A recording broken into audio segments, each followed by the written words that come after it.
저 정도 기둥보다 더 크든지 그만합니다. 이만한 기둥이 올라가는 겁니다. 예, 저 십자가를 다 찍으려면 뒤로 한참 물러나야 카메라에, 핸드폰 카메라에 십자가가 들어옵니다. 그 다음 넘겨주십시오. 다음, 제가 모든 순서를 다 마치고 돌아가기 전에 다시 저 십자가만을 찍고 싶어서 다시 잡은 겁니다. 다음 사진 보여주십시오. 다음 사진입니다. 저 사진이 연무대 군인교회 실내 모습입니다. 예배당 모습인데, 제가 최자실 그 금식 기도원을 제외하고 우리나라의 크다는 여의도 순복음교회나 명성교회나 큰 주한 장로교회나 또 사랑교회 최근에 지은 다 가봤지만 가장 큰 성전이 저 성전이었습니다. 가장 큰 성전입니다. 한국교회와 한국교회 헌금으로 만들어졌는데 2018년 12월에 지어졌는데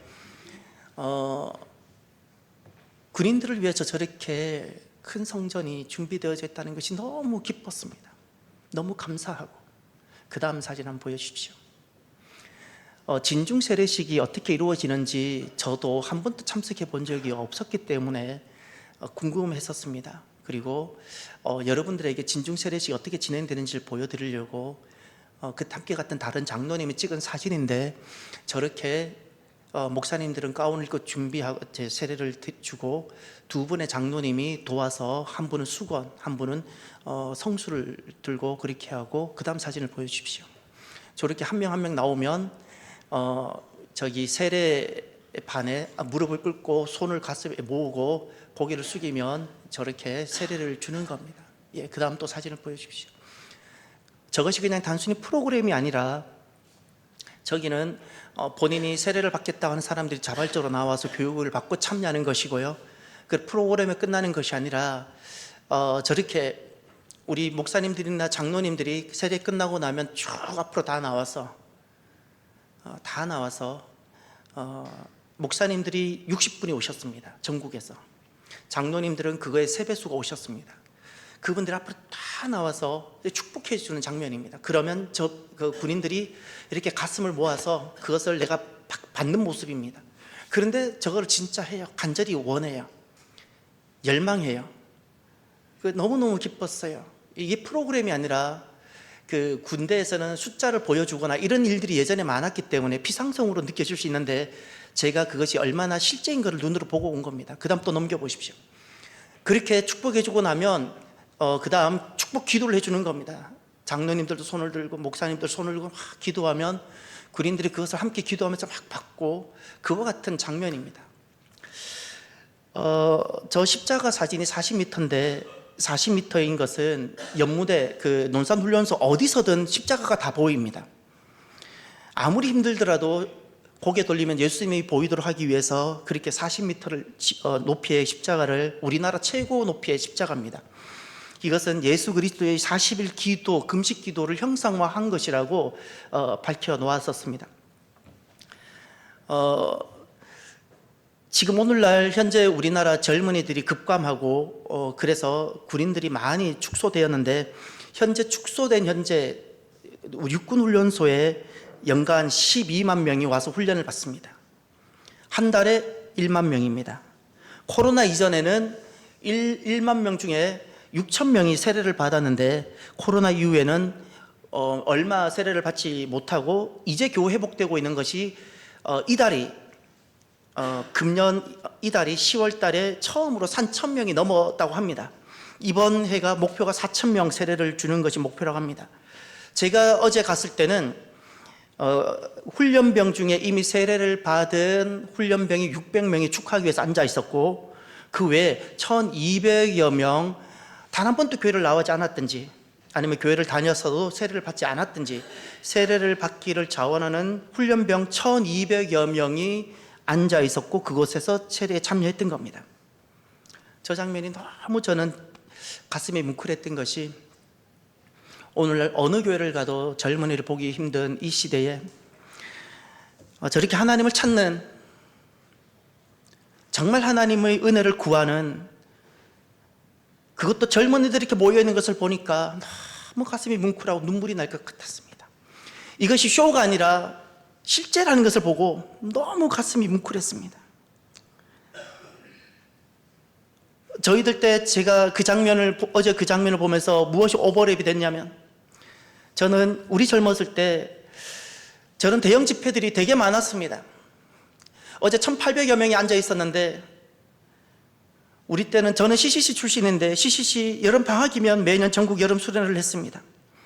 6천여 명의 학생들이 모여서 4박 5일, 5박 6일 우리 집회를 했는데, 지금 돌아보면 우린 그냥 텐트에 이렇게 쳐놓고 충북 영동군에서, 강변에서 5박 6일간 이런 식으로 4박 5일간 집회를 했습니다.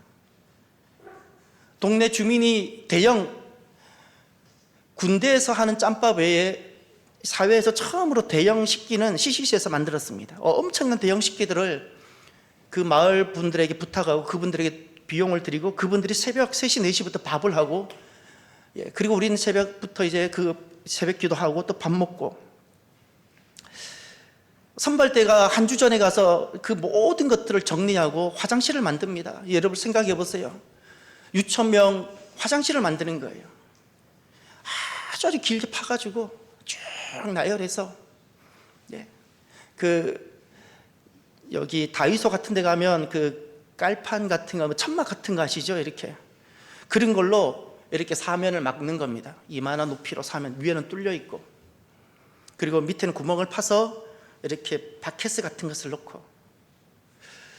그 당시에는 그냥 조금 뭐 불편하다 생각을 했고 그랬는데, 세월이 흐르고 돌아보니까 그 당시에 자매들이 어떻게 그걸 다 견뎌냈을까. 나는 형제잖아요. 자매들이 얼마나 힘들었을까. 더구나 4박 5일 끝나고 바로 끝나는 게 아니라 2박 3일간 거지순례 전도를 또 떠났습니다. 모든 돈은 순장에게, 대표 순장에게 다 넘겨주고, 각 학교마다 지역이 선정돼요. 어느 학교는 무슨 군, 무슨 면으로 가십시오. 그 명령을 받으면 훈련받았던 그것을 가지고 난생 처음 가는 그곳에 시외버스를 타고 거기 가서 그 마을 곳곳에 흩어져서 계속 사역일을 전하고 또 옮기고 사역일 전하고, 먹을 것, 잠잘 것 하나도 예비되지 않은 그냥 막 다녔어요. 저녁이 되어서 교회 가서, 오늘 우리가 이런 사람이고 이렇게 사역일을 전하다 교회 왔는데 오늘 우리가 여기서 좀 자게 해주십시오. 교회에서 거절도 당해보고요. 마음이 되게 아팠어요. 저도 이미 그때 목사가 되겠다 의식을 갖고 있었는데, 교회에서 박대를 당하고 거절을 당했을 때 너무 마음이 찹찹하고, 그러다가 우연찮게 CCC 선배를 만나면 전혀 관계가 없는데 CCC라는 그 하나만으로 우리를 환영해주고, 그 밤에 밥을 지어주고, 그 밤에 나가서 수박을 사와서 해주고, 우리 너무 기뻐서 거기서 그 가정을 찬양하고, 거기서 어떻게든 흩어져서 자고. 어제 1,800여 명의 청년들이 하나님을 찾는 모습을 저는 봤어요. 그냥 쇼로 부르는 것이 아니었고요. 여러분 유튜브에서 육군 훈련소 또는 연무대 해가지고 그거 무슨 찬양이죠? 뭐 각계전투 노는 거 있죠? 어두운 밤에 그거 한번 그 눈으로 보는데, 그 친구들이 진짜 그렇게 부르더라고요. 열정적으로 찬양하고. 제가 어제 거기 갔다 오면서 아침 8시부터 가서 저녁 8시 돌아왔는데, 잊어버리고 있었던 것을 하나 회복했어요. 논산훈련소가 우리나라 국가 안보에 너무 중요한 곳입니다. 이건 잃어버리지 않았어요. 그런데 잊고 있었던 것을 하나 다시 회복했어요. 논산훈련소와 대한민국 국군은 민족 보고마를 위해서 하나님 두신 영적 전략처구나. 수많은 젊은이들이 군이라는 그 암담한 현실 앞에서, 군은 목숨을 내어놓고 있는 곳입니다. 그곳에서 이 젊은이들이 하나님을 찾고 그 힘겨운 훈련 앞에서 하나님을 의지하고 하나님께 돌아오는 그 모습을 보면서 너무 기뻤습니다. 아직도 우리에겐 희망이 있구나. 아직도 우리에겐 희망이 있구나. 하나님은 아직 우리를 포기하지 않으셨구나. 하나님은 아직도 우리를 사랑하시는구나. 그것을 눈으로 보고 온몸으로 느끼면서 돌아올 때는 하나도 안 피곤했어요. 그 막히는 시간, 내려갈 때는 너무 막 피곤하고 졸리고 힘들었는데 올라올 때는 하나도 피곤하지 않고 가슴이 뛰고 너무너무 기쁘고 좋았습니다. 사랑하는 성도 여러분, 하나님은 아직도 우리를 사랑하십니다. 아직도 우리는 희망이 있습니다. 아직도 젊은이들이 주님께 돌아오고 있습니다. 저들이 돌아와서 신앙생활 잘할 수 있도록 여러분들이 좋은 안내자, 좋은 환경이 되어 주시길 바랍니다. 오늘 하나님께서 참 사랑하는 사람 우리에게 보여주고 있습니다. 그가 요시아입니다. 하나님은 어떤 부분 때문에 요시아를 이렇게 기뻐하고 사랑하셨을까요? 하나님 너무 그를 기뻐하셨습니다. 우리가 알고 있는 것 이상으로 하나님은 요시아를 기뻐하셨고 요시아를 아끼며 사랑하셨습니다. 하나님이 보시는 요시아는 이와 같습니다. 22절을 보십시오. 사사가 이스라엘을 다스리던 시대부터 이스라엘 여러 왕의 시대와 유다 여러 왕의 시대에 이렇게 유월절을 지킨 일이 없었더니, 이렇게 유월절을 지킨 일이 없었더니, 유월절이란 어렵게 여기지 마십시오. 예배입니다. 단순한 절기가 아니라 예배입니다. 마땅히 하나님께 드려야 될 예배입니다. 요시아는 누구였는가? 이렇게 유월절을 지킬 일이 없었던 바로 그 한 사람이었어요. 이것을 하나님의 관점으로 바꿔놓으면 이런 겁니다. 이렇게 나를 기쁘게 예배 드린 자가 지금까지 없었다는 겁니다. 이렇게 내 마음을 흡족해 하는, 나를 기쁘게 하는, 내 마음이 너무 만족스러운 이와 같은 예배를 드린 자가 지금까지도 없었다는 겁니다. 지금까지 요시아의 예배, 하나님은 요시아의 예배를 너무너무 기뻐하셨습니다. 너무너무 만족하셨습니다. 사랑하는 성도 여러분, 예배는 살아계신 하나님, 그분이 온 세상을 창조하셨기에 주가 되시고 그분이 우리를 구원하셨기에 이제는 우리의 생명이고 우리의 전부가 되시는데, 바로 그분에게 최고의 가치를 전부로 드리는 것이, 엎드려 경배하며 월십하는 것이 바로 예배입니다. 예배는 프로그램도 아니고 예배는 어떤 절차가 아닙니다. 예배는 하나님께서 마땅히 받으셔야만 하는 것입니다. 더 중요한 사실은 예배는 우리가 어떤 시간을 정해놓고 드린다고 예배가 아닙니다. 하나님이 받으셔야 예배입니다. 요시아 시대도 예배가 있었지만 그 앞에 우리가 알고 있는 남유다를 망하게 만들었던 므낫세, 그때도 예배가 있었어요. 므낫세 때도 예배가 있었고 북이스라엘도 예배가 있었습니다. 예배가 있었어요. 므낫세 때도 유월절이 있었어요. 그러나 하나님이 받으신 적이 없습니다. 예배 때 우리가 어떤 형식, 어떤 음악, 어떤 악기, 어떤 기도, 그 프로그램 등등등, 우리가 어떤 아무리 많은 것을 가져온다 할지라도 하나님이 받지 아니하시면 잡동산일 뿐입니다. 예배는 사람을 위해서도 아닙니다. 나를 위해서도 아닙니다. 예배는 창조주여 구원주이신 하나님을 위하여 있는 겁니다. 하나님을 기쁘시게입니다. 예배는 하나님의 영광을 위해 있는 겁니다. 하나님의 은혜를 노래하고 하나님께 마땅히 드려야 될 그 영광을 돌려드리며 하나님의 이름을 우리가 지켜가며 하나님의 나라, 하나님 뜻을 우리가 이루어가는 것이 그 바로 예배인 겁니다. 하나님은 이와 같은 요시아의 예배자, 요시아 같은 예배자에게 하나님은 은혜와 위로를 베풀어 주시는 겁니다. 오늘 저와 여러분들이 주일 나와서 예배를 드리게 되어 참 기쁩니다. 나는 어떤 예배자일까요? 나는 하나님이 보실 때 내가 드리는 예배는 예배일까요? 잡동산일까요? 둘 중에 하나입니다. 둘 중에 하나입니다. 내가 드리는 예배가 하나님 받으시는 예배이기를 바랍니다. 나의 만족이 아니고요, 하나님을 기쁘시게 하는, 나를 드러내는 것이 아니라 하나님의 영광만을 위하는 바로 예배가 되기를 바랍니다. 그리고 두 번째, 하나님은 요시야를 너무너무 사랑하시고 요시야를 기뻐하셨습니다. 요시야는 어떤 사람이고 어떠했기에 하나님은 이렇게 요시야를 기뻐하셨을까요? 24절을 보십시오. 요시야가 또 유다 땅과 예루살렘에 보이는 신접한 자와 점장이와 드라빔과 우상과 모든 가증한 것을 다 제거하였으니 이는 대제사장 hil기야가 여호와의 성전에서 발견한 책에 기록된 율법의 말씀을 이루려 함이라. 기록된 율법의 말씀을 이루려 함이라. 두 번째로 요시야는 이런 사람이었습니다. 기록된 말씀을 그대로 실제 생활로 옮겨온 사람. 기록된 그리고 선포된 그 말씀을, 하나님 말씀을 그대로 삶으로 옮겨온 그 모습을 하나님은 너무너무 기뻐하셨습니다. 너무너무 기뻐하셨습니다. 오늘 이 24절은 5가지 중요한 단어들을 보셔야 됩니다. 첫 번째, 율법이라는 단어가 나옵니다. 24절 끝에 율법의 말씀, 율법이라는 것은 이런 겁니다. 하나님의 말씀이 법이다라는 뜻입니다. 하나님의 말씀을 법으로 삼을 때 그때 우리가 고백하는 것이 율법이라는 단어입니다.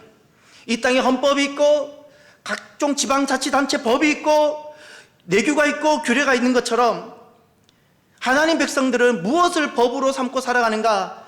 하나님의 말씀을 법으로 삼고 살아가는 겁니다. 법이기 때문에 삶을 이렇게 살아가는 겁니다. 그 법의 질서에 따라 살아가는 겁니다. 이것이 율법이라는 표현인 겁니다. 그리고 이루다라는 단어가 나옵니다. 24절 끝에 율법의 말씀을 이루려 함이라. 이루다라는 것은 이 율법이 법인데 그 말씀이 삶의 질서요, 규칙이요, 원리요, 기준이요, 법으로 세우다라는 뜻입니다. 말씀을 세우는 겁니다. 법으로 세우는 것이고 나의 삶의 질서, 가정의 질서, 이 땅의 규칙과 원리와 기준으로 세운다는 뜻입니다. 세 번째 중요한 단어가 24절 시작에 보면 유다 땅과 예루살렘이라는 단어가 등장합니다. 이것이 오늘 우리들이 자리하고 있는 삶의 자리입니다. 유다 땅, 예루살렘 특정 장소일 수도 있는데 하나님 백성들의 삶의 자리입니다. 이것이 바로 하나님 백성들의 생태계입니다. 생태계가 하나님 말씀이 삶의 질서가 되고 규칙이 되고 원리가 되고 기준이 되고 법으로 세워지는 생태계가 되는 그 땅을 말하는 겁니다. 이제 그런데 여기 저 중요한 것이 하나 있습니다. 하나님은 요시야를 왜 그렇게 기뻐하셨는가? 그 다음 2가지를 가만히 한번 보시길 바랍니다. 24절에 보면 우리가 24절을 읽다가 놓치는 단어가 하나 있는데 요시야가 또 유다 땅과 예루살렘에 보이는 요 단어입니다. 네 번째 단어, 보이다. 이것을 꼭 돌아가셔서 영어 성경 킹 제임스 버전을 한번 보십시오. 이 보다라는 것은 여러분 그냥 눈으로 보다는 뜻이 아닙니다. 스파이라는 단어가 동사로 쓰여졌고 피동태로, 수동태로 쓰여져 있습니다. 가만히 은근 은밀히 들어와 있다는 겁니다. 유다 땅과 예루살렘에 하나님의 말씀이 삶의 질서요, 규칙이요, 원리요, 기준이요, 법이어야 되는 그곳에 가만히 그리고 은밀히 들어와 있는 것이 있다는 사실입니다. 그것이 보이다라고 우리는 번역하고 있습니다. 그리고 마지막 5번째 단어가 하나님이 요시야를 사랑하고 기뻐하셨던 것, 너무나도 중요한 단어, 동사, 제거하다. 그것도 다 제거하다. all, 제거하다. 신접한 자, 점장이, 드라빔, 우상, 모든 가증한 것을 다 제거하다. 거기다가 용기라고 적어 놓으십시오. 용기. 오늘 일반적인 신학에서는 오늘 이 본문을 23장 전체를 요시야의 종교개혁이라고 말합니다. 요시야는 단 한 번도 종교개혁을 하려고 한 적이 없습니다. 그는 말씀을 다시금 세상의 질서요, 나라의 원리, 기준이요, 법으로 회복하고 싶었을 뿐인 것이고, 그리고 요시야는 이 생태계 내, 유다라는 예루살렘이라는 생태계 내에 은밀하게, 이 하나님 나라요, 하나님 공동체인데 이 생태계 내에 은밀히 그리고 가만히 침투해 있는 가시떨기와 엉겅퀴를 그냥 제거했을 뿐인 겁니다. 그랬더니 개혁이 되어진 겁니다. 이제 여러분 23장 앞쪽으로 가셔서 요시야가 구체적으로 개혁한 내용들을 잠깐 보시기를 바랍니다. 4절로 가시면 제가 몇 가지 여러분들에게 요시야가 무엇을 개혁했는지 함께 보기를 바랍니다. 4절의 중반절에 보면 바알과 아세라와 하늘의 1월 성신을 위하여 만든 모든 그릇들을 여호와의 성전에서 내다가 불사라 이렇게 표현합니다. 성전에 있었던 것이, 성전 안에 있었던 것이 있는데 그것이 바알과 아세라와 1월 성신을 위하여 둔 그릇들입니다. 우리 한국 사람으로 말하면 제기들입니다. 그 다음 6절 한번 볼까요? 무려 요시야가 했던 것이 12가지가 있는데 그 중에 몇 가지만 보겠습니다. 6절, 또 여호와의 성전에서 아세라상을 내어다가 예루살렘 바깥 기드론 시내로 가져다 거기서 불사르고 빻아서 가루를 만들어 뿌리고, 성전 내에 아세라상이 있었어요. 성전 내에 바알과 아세라와 1월 성신을 위한 제기들이 있었고 성전 내에 아세라 신이 있었습니다. 또 7절을 보십시오. 또 여호와의 성전 가운데 남창의 집을 헐었으니, 남창의 집 동성애입니다. 참 가슴이 아프지 않습니까? 그런데 그 다음 말씀을 또 읽어보십시오. 그곳은 여인이 아세라를 위하여 휘장을 짜는 초소더라. 성전 내에 남창도 있었고, 그런데 그곳이 아세라 그 여신을 위하여 휘장을 만드는 곳이었다고 말하는 겁니다. 그러니 지금 우리는 지금 그림이 다 그려지지 않습니다. 이게 도대체 성전 안에 무엇이, 어떤 것이 있었는지 누구도 설명해 줄 수 없는 복잡한 것이 지금 있습니다. 그런데 여러분, 당시 이스라엘 백성들은 바보였을까요? 성전 내에 아세라상을 두어도 된다는 것을 모르는, 두면 안 된다는 것을 모르는 바보였을까요? 므낫세 시대 때는 예배가 없었나요? 예배가 있었습니다. 어떻게 말도 안 되는 이런 일이 가능했을까요?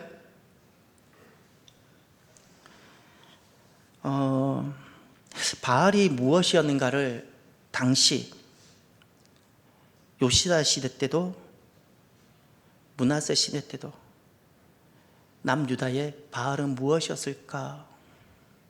어떻게 성전 내에 바알이 있고 아세라가 있을까? 바알이 무엇이었을까? 질문해 보셔야 됩니다.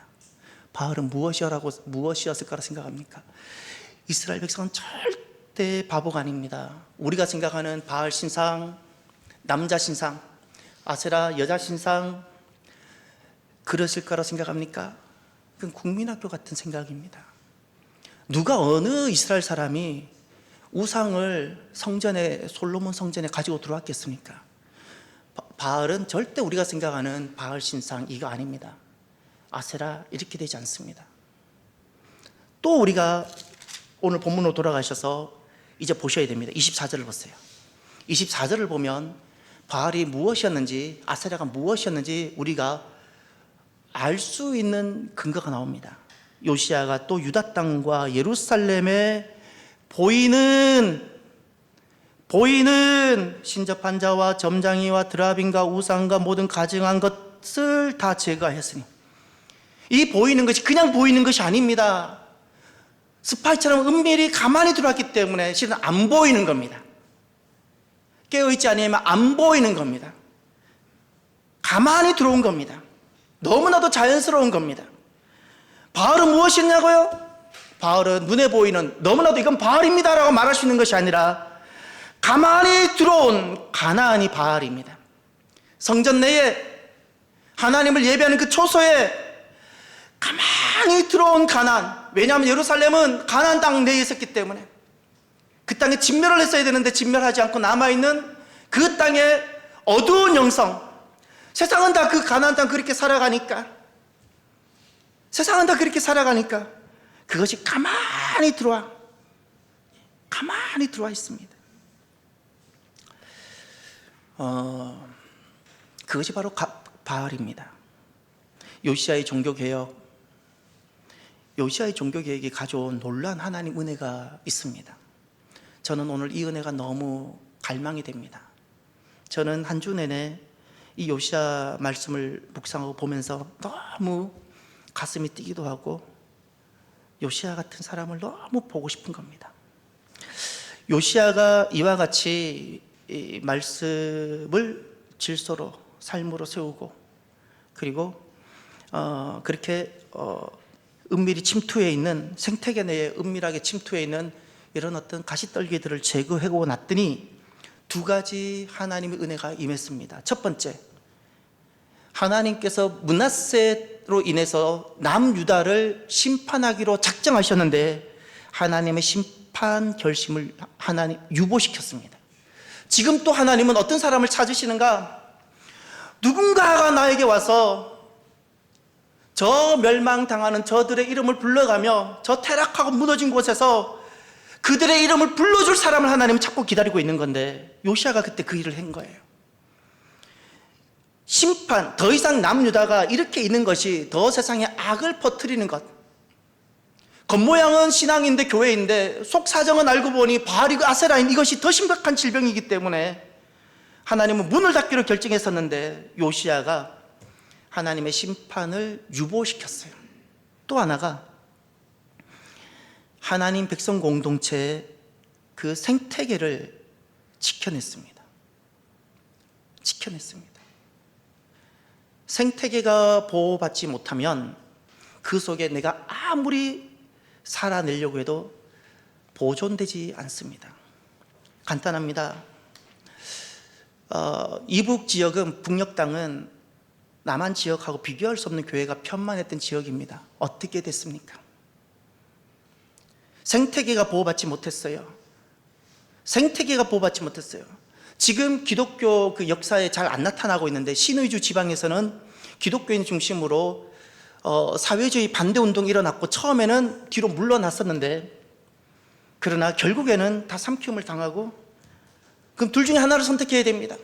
신앙을 위해서 남한으로 내려오든지, 아니면 그것에서 숨어서 고통받는 신앙생활을 하든지. 한번 예수님을 만난 사람은 절대 떠나질 못합니다.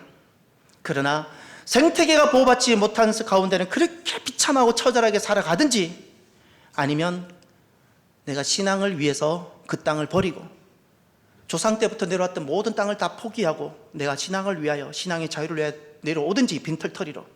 둘 중에 하나밖에 없는 겁니다. 이게 생태계가 보호받지 못하면 일어나는 일들입니다.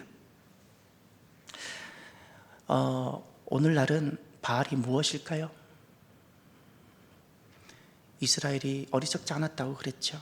그런데 그들을 기만하고 속이고 가만히 들어온 바알들이 그때 있었습니다. 정말 깨어서 분별하지 아니하면 그것이 바알인지를 모르는 것들이 신앙 공동체 안에, 유대 생태계 안에, 이스라엘 생태계 안에 들어와 있었던 겁니다. 오늘 바알은 무엇일까요? 바알은 부처상, 절대 그 바알 아닙니다. 그렇게 누가 성전에 부처상을 갖다 놓겠습니까? 교회 내에 누가 마리아상을 두겠습니까? 그건 가만히 들어온 것이 아닙니다. 내 생각으로, 우리의 마음으로, 세상의 가치인데, 세상에 있는 것인데, 그것이 가나안인데 가만히 들어온 것이 있습니다. 우리는 하나님의 법과 하나님의 세계를 살아가야 되는 하나님 백성인데, 이 땅의 가치관과 이 땅의 것이 그냥 하나님 백성 생태계 안에 들어와서 그것이 슉 웅크리고 있는 겁니다. 그것이 보여졌으면 좋겠습니다.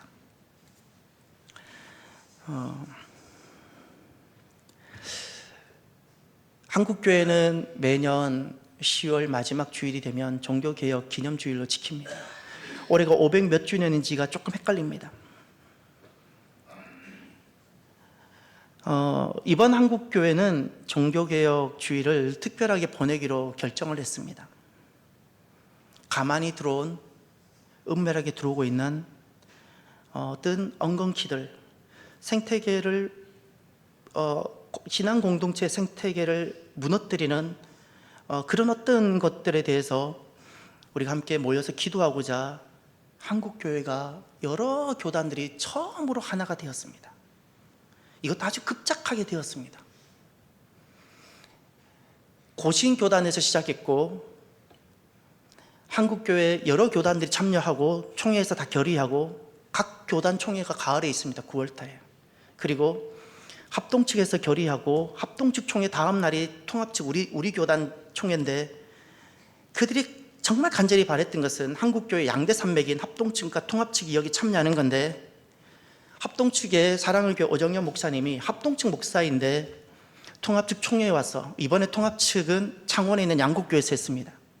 거기까지 내려와서 타교단 목사가 총회 때 발의하는 경우는 거의 없습니다. 드문데 발의권을 얻어서 9분 정도를 발의했습니다. 이건 굉장히 긴 발언입니다. 아주 간단하게 합니다. 하면서 그때 한국교회 200만 연합예배에 참여해달라는 호소를 했고, 그리고 이어서 우리 총회 2단 위원회 위원장인 박한수 목사님이 나오셔서 거기에다 내용을 하나 더 추가하고 결의를 이제 투표를 했는데, 만장일치로 우리 통합 측 교회도 한국교회 200만 연합 예배를 돌아오는 10월 27일 날 하기로 결의를 했습니다. 이것을 하게 된 배경이 있습니다. 이제 그 배경은 무엇인가 하면 지난 8월일 겁니다. 지난 8월에 동성 파트너 건강보험 피부양자 자격을 인정하는 대법원 판결이 났습니다.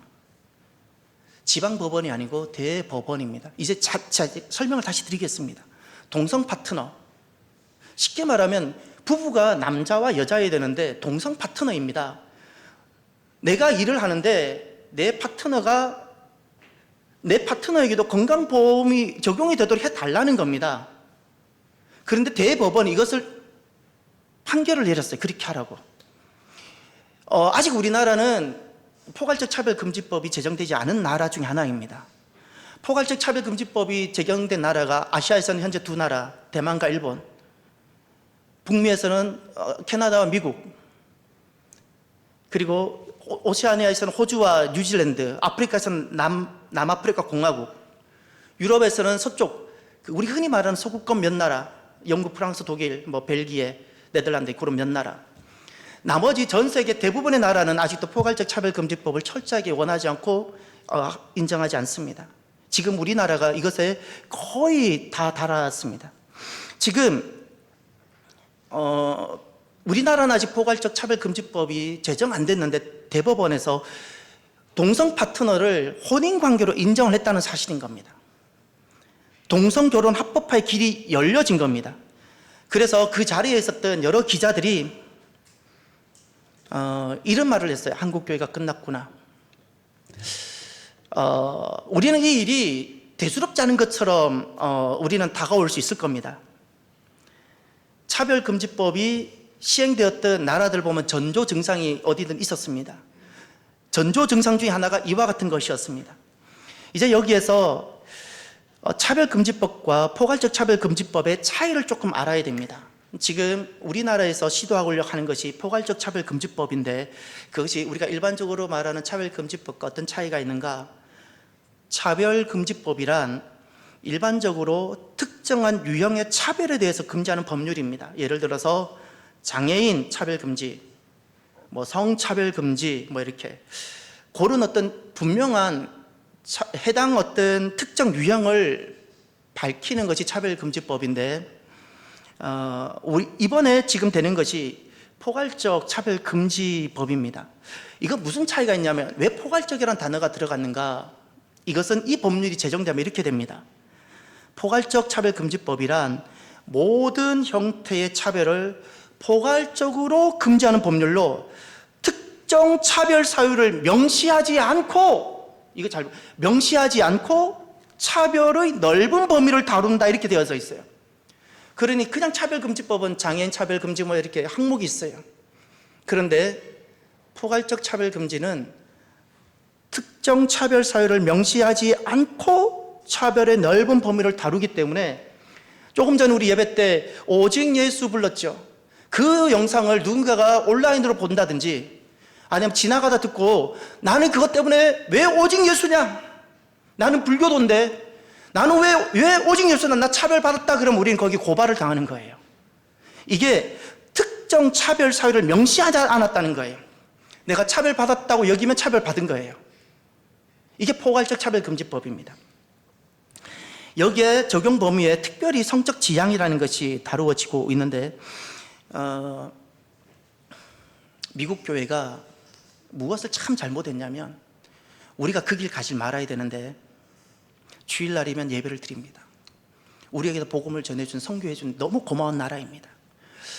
한 손에는 복음을 전하고 한 손에는 주일날 나와서 예배를 드리면서 흑인을 상상할 수 없도록 차별했어요.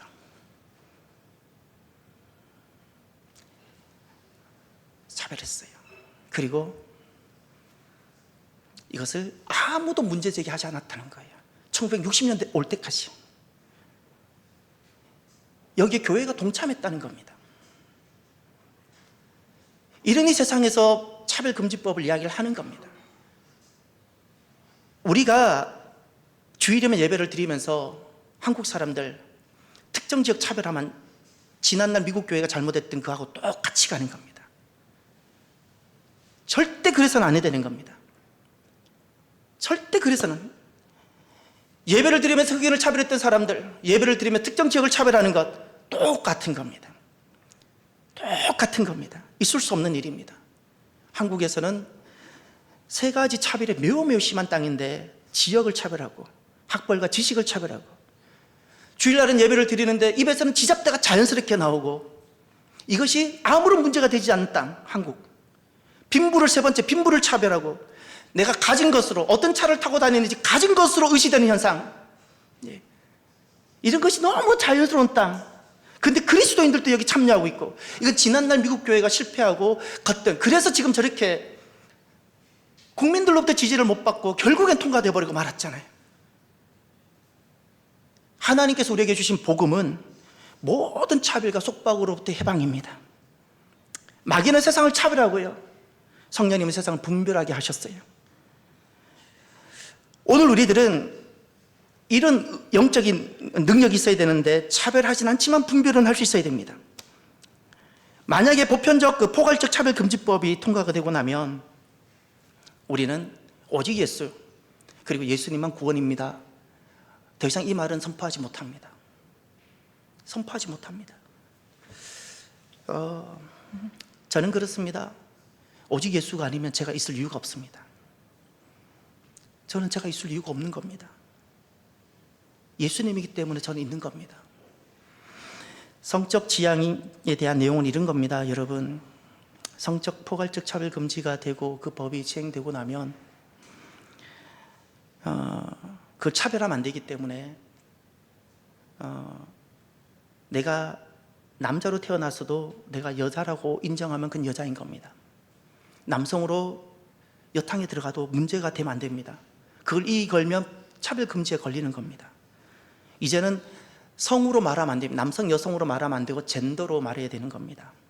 그리고 유치원 때부터 동성애 교육을 법으로 제정해서 동성애를 교육하게 만듭니다.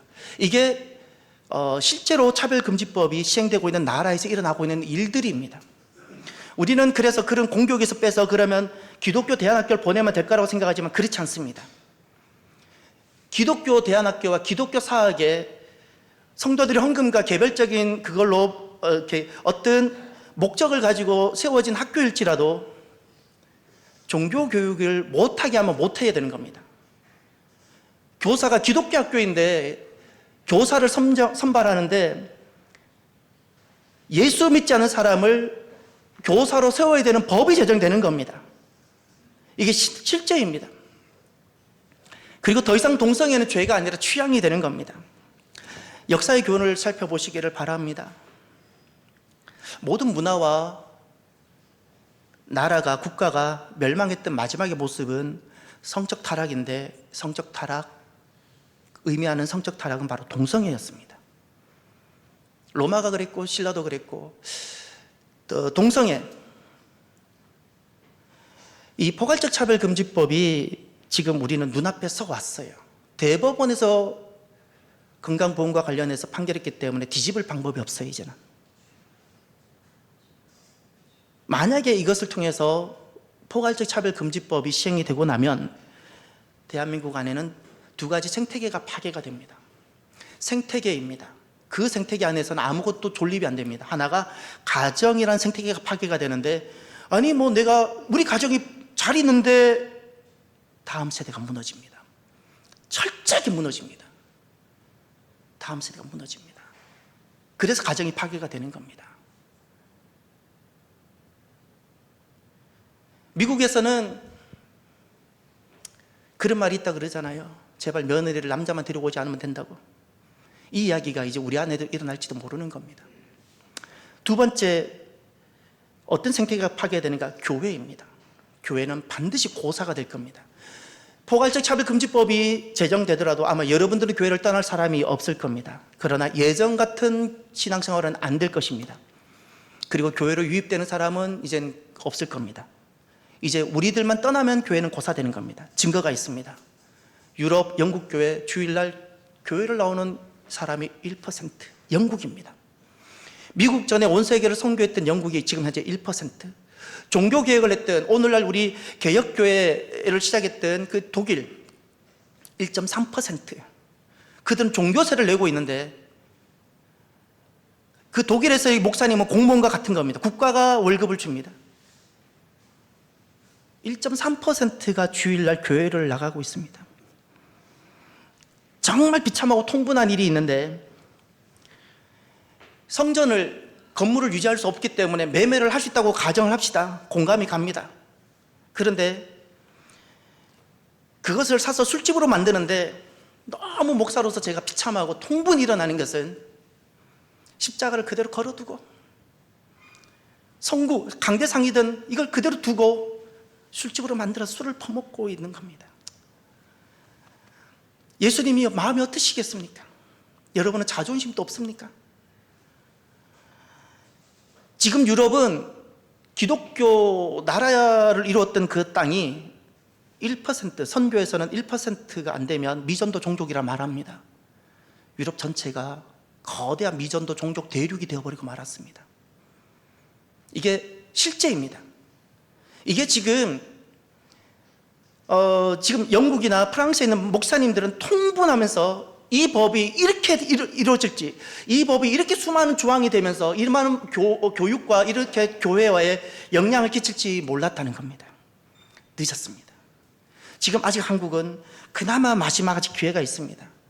그래서 지금 각 교단의 주요 모든 교회들이 함께 연합하고 지금 기도하고 있는 겁니다. 기도해 주셔야 됩니다, 여러분.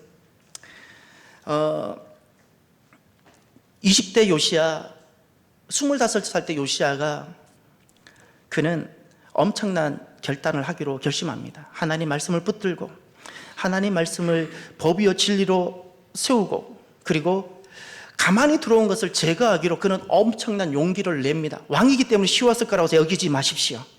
적절하게 타협하고 살아가는 것이 쉬운 것이, 하나님 말씀대로 펼치는 것은 엄청난 저항이 있었을 텐데 요시야가 그 길을 갑니다. 그리고 하나님이 그의 예배를 받으셨습니다. 오늘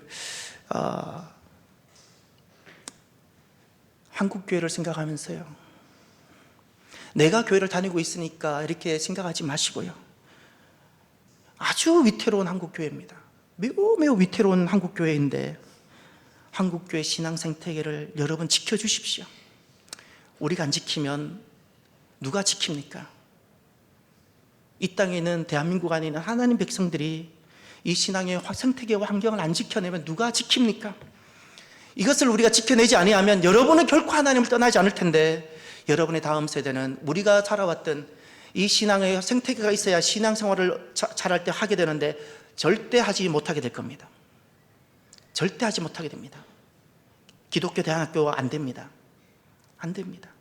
그래서 무너져가고 있고 위기에 빠져있는 한국교회를 기억해 주시고요, 꼭 기도해 주시고요, 이번 10월 27일이 한국교회 요시야 개혁과 같은 거룩한 날이 될 수 있도록 기도해 주시고 함께 해 주시길 바랍니다. 오늘은 말씀을 마무리하면서 오늘 이 찬양을 함께 나누고 싶습니다. 나의 영원하신 기업이란 찬양인데, 이 기업이란 단어는 하나님께서 우리에게 주신 것을 사용할 때 쓰는 단어입니다. 하나님께서 우리에게 주신 것은 두 가지입니다. 교회와 자녀가 기업입니다. 여러분, 하나님께서 주신 것은 생명보다 귀한 겁니다. 우리가 교회와 자녀를 잃어버린다면 우리는 살아도 산 것이 아닌 겁니다. 생태계를 꼭 지켜내시기를 바랍니다. 찬양합시다. 나의 영원하신 기억 생명보다 귀하다. 나의 갈 길 다가도록 나와 동행하소서. 주께로 가까이 주께로 가오니 나의 갈 길 하나도록 나와 동행하소서. 세상 북이 아니란만 모든 병에 버리고 험한 길을 가는 동안 나와 동행하소서. 주께로 가까이 주께로 가오니 나의 갈 길 다가도록 나와 동행하소서. 기도합시다. 우리